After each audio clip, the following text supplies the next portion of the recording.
তো হ্যালো বন্ধুরা, তোমরা সবাই কেমন আছো? আশা করি ভালো আছো। এবং ক্লাস 12 এর তৃতীয় সেমিস্টারের এক্সামের প্রিপারেশন আশা করি সবারই ভালো চলছে। তাই প্রিপারেশনকে আরো সুদৃঢ় করার জন্য আমি একটি আবার নতুন ভিডিও নিয়ে চলে এলাম তোমাদের জন্য। এবং ক্লাস 12 এর তৃতীয় সেমিস্টারে যে ইতিহাস রয়েছে সেই প্রথম অধ্যায়ে নাম রয়েছে পর্যটকের দৃষ্টিতে ভারত।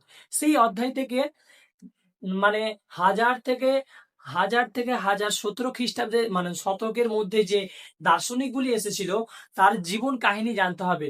তাদের মধ্যে প্রথম রয়েছে অলবেরুনি। অলবেরুনি পুরো ডিটেলসে আমরা জানবো। তাদের নিয়ে ভিডিওটি শুরু করা যায়। দেখো, অলবেরুনি দেখতে পাচ্ছ এখানে বোর্ডে লেখা রয়েছে অলবেরুনি তৃতীয় সেমিস্টার ক্লাস 12। ঠিক আছে, অলবেরুনি আমরা পুরো ডিটেলসে জানবো। দেখো, প্রথম রয়েছে কি, আরবীয় পর্যটক অলবেরুনি 973 খ্রিস্টাব্দে জন্মগ্রহণ করে। তাহলে অলবেরুনি কোথাকার পর্যটক ছিলেন? আরবীয় পর্যটক ছিলেন। তিনি জন্মগ্রহণ করেছিলেন কত খ্রিস্টাব্দে? 973 খ্রিস্টাব্দে, যা মধ্য এশিয়ার খোয়ারিজান প্রদেশে, যা বর্তমানে উজবেকিস্তানে অবস্থিত। তাহলে কোথায় অবস্থিত? অলবেরুনি যে জন্মগ্রহণ করেছিল সেই জায়গার নাম কি ছিল? খোয়ারিজান, যা বর্তমানে উজবেকিস্তানে অবস্থিত। ক্লিয়ার? তারপরে রয়েছে, আর পুরো নাম ছিল আবু রেহান মোহাম্মদ ইবন আহমদ অল বেরুনি। অল বেরুনির এটি সম্পূর্ণ নাম রয়েছে আবু রেহান মোহাম্মদ ইবন আহমদ অল বেরুনি। ক্লিয়ার? তিনি কি ছিলেন? অল বেরুনি ছিলেন জ্যোতির্বিদ, গণিতজ্ঞ, চিকিৎসা শাস্ত্র, দার্শনিক ও নৃতত্ত্ববিদ তিনি ছিলেন, এবং ভৌগোলিক দার্শনিক প্রভৃতি তিনি ছিলেন। ক্লিয়ার? তারপর রয়েছে, তিনি যে সকল ভাষা সুপণ্ডিত ছিলেন, মানে এক কথায় অলবেরুনি যে সকল ভাষা জানতেন সেগুলি হলেন সিরিয়ান, তারপর রয়েছে আরবি, হিব্রু।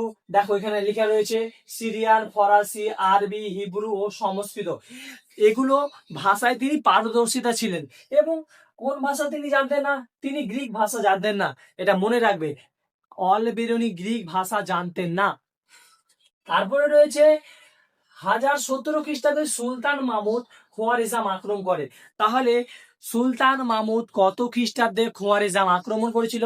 1017 খ্রিস্টাব্দে সুলতান মাহমুদ খোয়ারিজম আক্রমণ করেছিল এবং অলবেরুনিকে গজনিতে নিয়ে এসেছিল। সেই সময়ই মানে 1017 খ্রিস্টাব্দের সময়ই অলবেরুনিকে গজনিতে নিয়ে এসেছিল সুলতান মাহমুদ কি করেছিল? 1000 খ্রিস্টাব্দ থেকে 1027 খ্রিস্টাব্দের মধ্যে মোট 17 বার ভারত আক্রমণ করেছিল।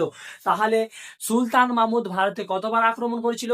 প্রায় 17 বার তিনি ভারত আক্রমণ করেছিল। ক্লিয়ার?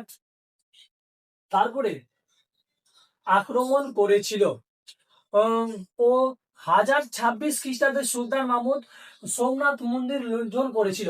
তাহলে দেখো, 1026 খ্রিস্টাব্দে সুলতান মাহমুদ সোমনাথ মন্দির যে ভারতে যে সোমনাথ মন্দির রয়েছিল সেই সোমনাথ মন্দিরকে সে লুণ্ঠন করেছিল বা লুট করে নিয়েছিল। কে? সুলতান মাহমুদ। ক্লিয়ার? লুট করে নিয়েছিল। এবং 1027 খ্রিস্টাব্দে সুলতান মাহমুদ গজনিতে গজনিতে তার মৃত্যু হয়। তাহলে সুলতান মাহমুদের যে শেষ নিঃশ্বাস ত্যাগ করেছিল কোথায়? গজনিতে। কত খ্রিস্টাব্দে? 1027 খ্রিস্টাব্দে। ক্লিয়ার? তারপরে রয়েছে অলবেরুনি ভারতে ভ্রমণ করার পর ভারতীয় সংস্কৃতির ওপর একটি গ্রন্থ রচনা করেন। এক কথায় অলবেরুনি যখন ভারতে প্রবেশ করলো, মানে সুলতান মাহমুদের হাত ধরে, তারপরেই যখন সুলতান মাহমুদ মারা গেল 1027 খ্রিস্টাব্দে, তারপরে সেই ভারতের যে নিয়ম কালচার মানে বিভিন্ন ধরনের প্রথা রয়েছে সেগুলিকে দেখভাল করলো।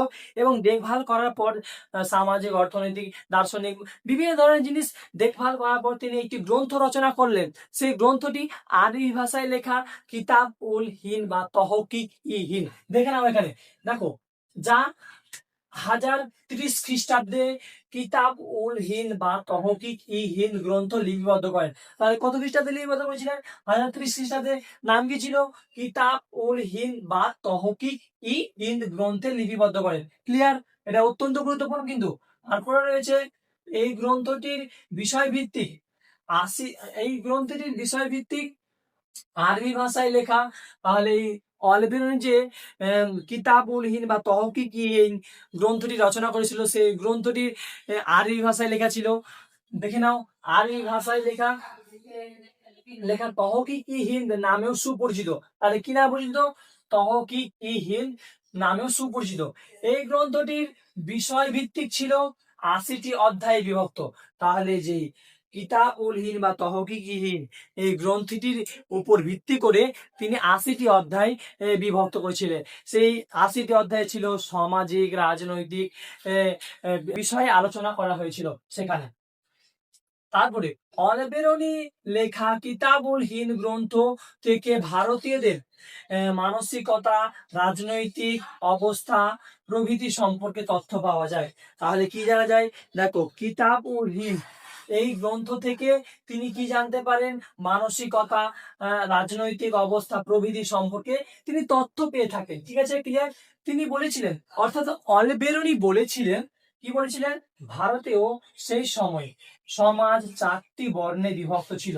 অর্থাৎ সেই সময় যে ভারতে প্রবেশ করেছিল সেই সময় প্রথাটি ছিল, এবং সেই প্রথাটি বর্ণ, অর্থাৎ বর্ণ ব্যবস্থা ছিল কি? সেই বর্ণ ব্যবস্থা 4টি বর্ণই বিভক্ত ছিল। সেই 4টি বর্ণ কি রয়েছে? 4টি বর্ণ প্রথম রয়েছে ব্রাহ্মণ, ক্ষত্রিয়, বৈশ্য, শূদ্র। ব্রাহ্মণদের বাচ্চাদের সেই 8 বছর বয়সে শিক্ষা দেওয়া হতো, শিক্ষায় বা পঠন পাঠন করা হতো। ক্ষত্রিয়, বৈশ্য এবং শূদ্র, এই শূদ্রদের মানে এই তিনটি ব্রাহ্মণ, ক্ষত্রিয় এবং বৈশ্য, এই তিনটিদের যে যাবতীয় কাজ, যেমন পা দাবা বা পা ধোয়া ইত্যাদি কাজ কিন্তু শূদ্রদের করতে হতো। তাহলে এই এই 4টিকে একত্রে বলা হয় চতুরাশ্রম। তাহলে এই 4টিকে একত্রিত বলা হয় কি? চতুরাশ্রম। ক্লিয়ার? তারপর রয়েছে অলবেরনি উপাধি দিয়েছিলেন, অর্থাৎ অলবেরনিকে যে উপাধি দিয়েছিল সেই উপাধিটির নাম কি ছিল? Fathers of modern geodesy. Clear? এটা অত্যন্ত গুরুত্বপূর্ণ। তাহলে অলবেরনিকে কি উপাধি দিয়েছিল? Fathers of modern geodesy. Clear? এবং সর্বশেষ রয়েছে তার মানে অলবেরনি মৃত্যু বা শেষ নিঃশ্বাস ত্যাগ করেছিল 1048 খ্রিস্টাব্দে গজনীতে, যা বর্তমানে আফগানিস্তানে অবস্থিত। ক্লিয়ার? আশা করি সবাই এই ভিডিওটি বুঝতে পেরেছো।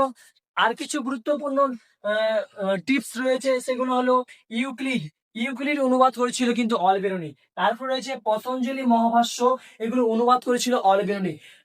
সাংখ্যযোগ সূত্র অনুবাদ করেছিল অলবেরনি। ক্লিয়ার? তারপর রয়েছে এবং একটি গুরুত্বপূর্ণ গ্রন্থ রয়েছে রামচরিত মানুষ। গ্রন্থটি কার লেখা?